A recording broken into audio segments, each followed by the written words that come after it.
to get out of some things that he wanted me to stay into.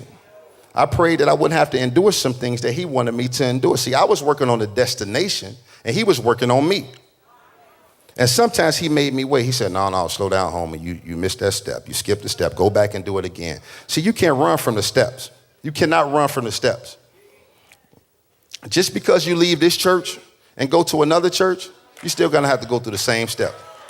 If you didn't get it with Apostle Wilson at the Valley, you're going to have to go through it again with Pastor Hannah in New Life.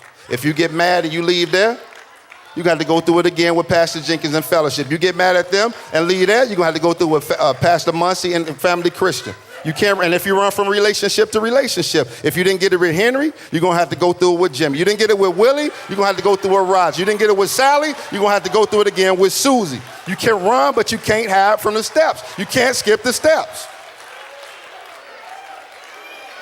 So it's better to just learn what you have to learn the first time so you can go ahead and get to your next level.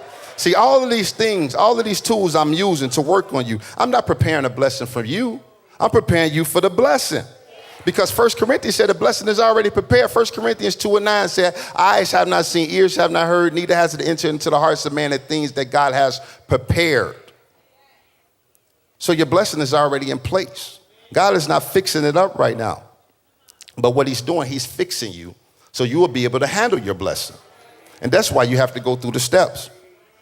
So when you get to the blessing, you won't get arrogant. That's why you have to go through the steps. So when you get to the blessing, you won't step on anybody. That's why you got to go through the steps. So when you get to the blessing, you'll remember when, and you'll know how to handle success. Because anytime you get something too soon, you won't be able to handle it. So God puts us in process, and he orders steps. And he does it by steps. See, here's